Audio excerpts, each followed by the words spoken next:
사회복지협의회가 주최하고 건입니다. 반갑습니다. 모든 분들께 감사하다는 말씀. 사회적 고립 문제는 어느 개인의 일로 치부되고 덮어둘 것이 아니라 우리 사회 전체가 관심을 갖고 효과적인 정책과 지원 방향을 마련해야 합니다. 오늘 이 자리는 사회적 고립 가구의 발굴과 지원 체계를 강화하기 위한 시발점이 될 것입니다.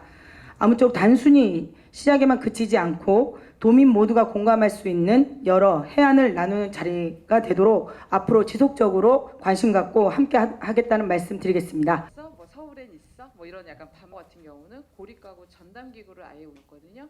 사무실에서 너무 제가 그 발표 자료를 이러한 사회적 서울은 2016년부터 고독사와 관련된 사업을 준비하게 됩니다. 그래서 2017년도에 이제 먼저 시범적으로 하게 된 게 고독사 하게 된 주요 원인이 사회적 고립이면 우리가 사회적 고립을 막을 수 있는 관계망들을 만들자라고 해서 세계동 중심으로 진행을 하다가요. 이제 18년도, 19년도 넘어오면서 굉장히 많은 동들이 함께 이 사업에 참여하게 되었고 57.7%가 내가 정신건강 얼마 전에 제주에서 그 고독사 예방 및 사회적 고립가구 지원 조례가 개정되면서 사회적 고립가구 지원센터 설치에 대한 법적 근거가 마련이 되었습니다.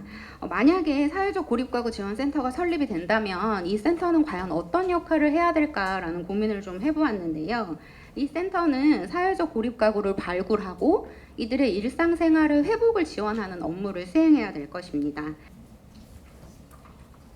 사회적 고립 문제는 어느 개인의 끼리 모이는 것 같아 싫었다. 거절 끝에 참여하신 한 분은 하는 두려움 등이 복합적으로 작용하여 2019년 혼비건염 사업을 통해 파악된 장년층 1인 가구의 대표적 위기사항은 주거 불안정이었습니다.